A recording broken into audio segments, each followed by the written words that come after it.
Le Seigneur soit avec vous. Et avec votre esprit. Bonne nouvelle de Jésus-Christ, selon saint Luc. Gloire à toi, Seigneur. En ce temps-là, Jésus disait à ses disciples, « Je suis venu apporter un feu sur la terre, et comme je voudrais qu'il soit déjà allumé. Je dois recevoir un baptême, et quelle angoisse est la mienne jusqu'à ce qu'il soit accompli. Pensez-vous que je sois venu mettre la paix sur la terre? Non, je vous le dis, mais bien plutôt la division. Car désormais 5 personnes de la même famille seront divisées, 3 contre 2 et 2 contre 3. Ils se diviseront, le père contre le fils contre le père, la mère contre la fille contre la mère, la belle-mère contre la belle-fille et la belle-fille contre la belle-mère. Acclamons la parole de Dieu. Louange à toi, Seigneur Jésus. Ce sont des paroles un peu énigmatiques que notre Seigneur nous livre ce dimanche dans l'Évangile. Je suis venu apporter un feu sur la terre, et comme je voudrais qu'il soit déjà allumé. Que veut dire le feu sur la terre? Cela veut dire que pour celui qui veut prendre l'Évangile au sérieux et qui essaie de suivre et d'imiter notre Seigneur et d'essayer de vivre son Évangile, celui-là, le Seigneur, le voit et le discerne parmi les autres.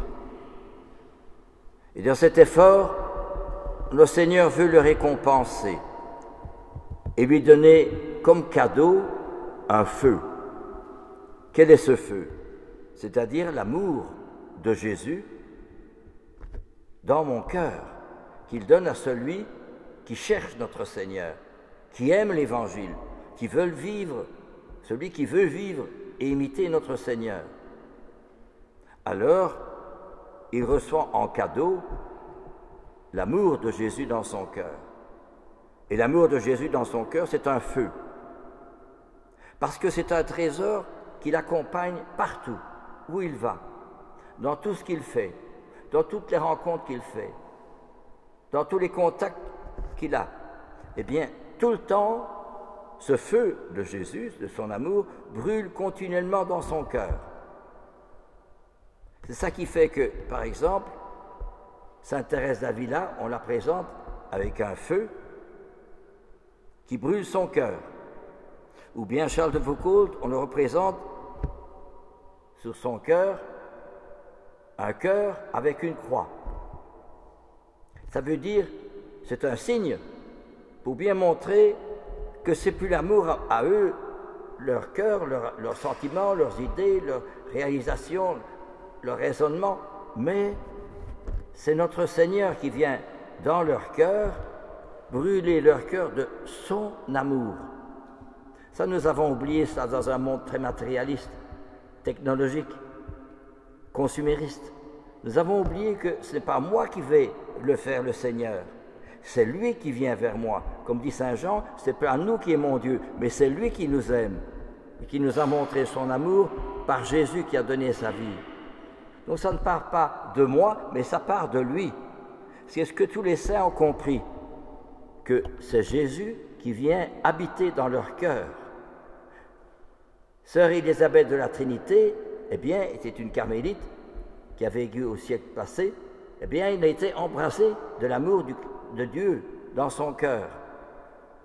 Eh bien, la même chose, tous les saints, le Père Cole qui a pris la place d'un autre dont nous fêtions la fête la veille du 15 août, le 14 août, s'il a pris la place d'un autre, ce n'est pas parce que s'est dit je vais faire ceci, non. C'est l'amour du Christ qui brûlait son cœur, qui l'a poussé à donner sa vie comme Jésus. Donc ce qui veut dire que leur identité, leur ADN, si je peux parler ainsi, ce n'est pas leur ADN à eux, mais l'ADN de Jésus qui est dans leur cœur. Ils sont transformés. C'est ce qu'on appelle l'homme nouveau. On appelle ça la grâce sanctifiante.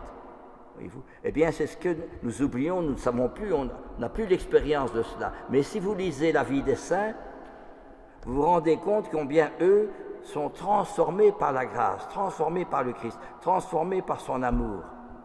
Je suis venu allumer un feu, combien je voudrais qu'il brûle. Et la deuxième parole que Jésus dit, je dois recevoir un baptême, et quelle angoisse est la mienne jusqu'à ce qu'il soit accompli. Quel est ce baptême? Ce baptême, c'est tout ce que Jésus a vécu dans sa passion. L'agonie, la flagellation, le couronnement d'épines, le portement de la croix et la crucifixion et la mort de Jésus sur la croix. Eh bien, le disciple comprend plutôt, et partage la souffrance de Jésus. Pourquoi? Parce qu'il a compris que Jésus a soif d'apôtres. Il a compris que Jésus lui demande, tu veux bien travailler avec moi à sauver les âmes? Alors lui, le disciple qui a tellement pénétré, médité l'Évangile, a pris par cœur des paroles d'Évangile et qui veut suivre Jésus, mais il entend cette appel de Jésus, j'ai soif. Alors il veut travailler avec Jésus pour sauver des âmes. Comment? Par la prière et le sacrifice. Nous avons des réunions, des discussions, des rapports, des papiers, des discussions, mais eux, rien, ils n'ont rien. On disait de Thérèse de Lisieux, qu'est-ce qu'on pourra bien dire d'elle? Elle n'a rien fait, qui vaille la peine d'être raconté. Et Charles de Foucault, il n'a rien fait non plus. Il n'est pas allé dans le pays faire des histoires, rien. Mais dans le rien, ils sont tout. C'est être, c'est pas tellement agir. Bien sûr, l'action est importante, mais l'action n'est que la conséquence de l'être. Et l'être est imprégné de l'amour de Jésus, du feu de son amour, et aussi du baptême, cette soif de sauver des âmes. Mais alors, inévitablement, si vous avez ces pensées, ces mentalités, ces besoins, ce désir, cette soif de vouloir imiter Jésus et d'être embrassé par son amour, bien sûr que vous n'êtes pas compris par les gens qui vous entourent, qui ne pensent qu'à l'argent, le confort, le matériel, les facilités. Alors c'est deux mondes. Alors on est écartelé en d'une part cette soif qu'on a dans son cœur et d'autre part le monde qui est à l'extérieur mais qui ne comprend pas. C'est ce que Jésus dit. Je vous le dis, je ne suis pas venu apporter la paix sur la terre, mais plutôt la division. Pourquoi? Parce que justement, ce feu qui brûle le cœur du disciple et cette soif de sauver des âmes avec Jésus par la prière et le sacrifice, c'est tout à fait contraire à l'esprit du monde. C'est insensé, c'est un scandale, c'est pas possible. Et pourtant, c'est la réalité. Parce que comme cela, quand ils vont à la messe et qu'on célèbre la Sainte Messe, ils comprennent ce que c'est que la Sainte Messe. Ils ont envie de s'unir à Jésus. Et justement, quand ils communient, c'est le feu de l'amour de Jésus qui vient de leur cœur. Et c'est la soif de Jésus qu'ils partagent pour sauver des âmes, par la prière et le sacrifice. Dans leurs activités, leurs organisations, les réalisations, les contacts, aller à la banque, aller prendre le train, prendre le bus, etc. Toutes sortes de choses comme cela. Eh bien, continuellement, partout, cette soif, ce besoin de sauver des âmes et ce feu qui brûle votre cœur, c'est partout comme cela. Alors il peut dire, ce n'est plus moi qui vis, c'est le Christ qui vit en moi. Et alors évidemment, c'est ce que disait la seconde lecture, eh bien, mettez l'exemple de celui qui a enduré de la part des pécheurs une telle hostilité. Vous ne serez pas accablés par le découragement. Bien sûr que quand on a des difficultés, des problèmes, on entend le média. Les deux chefs russes et américains sont rencontrés, enfin, on va faire... Et alors on est découragé parce qu'on ne voit pas, il y a toujours la guerre là, il y a la guerre là-bas, et tant de gens qui sont, et à Gaza, tant de gens, et on raconte ça. On est découragé, mais le disciple de Jésus, il partage, il écoute tout ça, c'est sûr, mais il sait que dans sa prière, dans son union avec Jésus, il travaille avec Jésus pour sauver les âmes. Vous me direz, mais ça sert à quoi?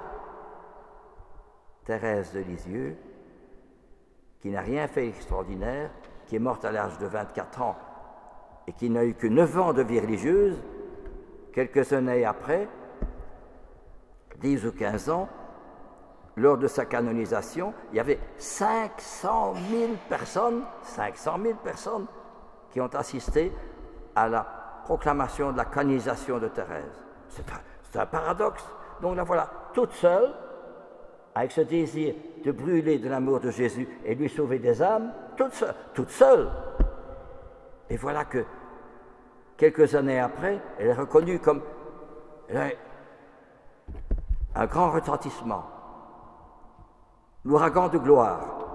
C'est extraordinaire. Et la Charles de Foucault aussi. Et le Père Combes, c'est la même chose. Et le Père Damien, c'est la même chose. Vous voyez, quand vous voyez les saints, alors bien sûr, loin des médias qui nous racontent ceci, etc., il y a encore un chauffeur de bus qui a été arrêté, là, qui a été blessé par quelqu'un, un chauffeur de, pas de bus, mais de tram. Ça s'est passé hier ou aujourd'hui, je ne sais plus, qu'on a dit ce matin. Ça fait mal, c'est triste, c'est malheureux, mais pourquoi? Parce qu'on n'est plus embrasé de l'amour du Christ. On ne voit que le moi, je m'en fiche, j'en ai marre, je n'ai plus envie de ci, et j'ai envie de me suicider, et je prends la drogue. Et quand ils prennent de la drogue ou de l'alcool, ils deviennent violents, hein, ils ne savent plus ce qu'ils font. Pourquoi on n'est plus habité par le bon Dieu? Mais vous me direz, comment est-ce que vous pouvez faire habiter le bon Dieu? C'est nous qui sommes responsables, chacun et chacune d'entre nous. Et moi, je suis responsable de ce qui se passe autour, parce qu'il n'y a plus le feu de l'amour du Christ, il n'y a plus le baptême, la soif de sauver des âmes. Vous comprenez, c'est tellement beau tout cela. Quand on pense bien à tout cela, quand on veut vivre comme Jésus, quand on veut vivre la Sainte Messe, tout est dans le soleil, la lumière et les plus belles fleurs écloses, toujours à l'ombre de la croix.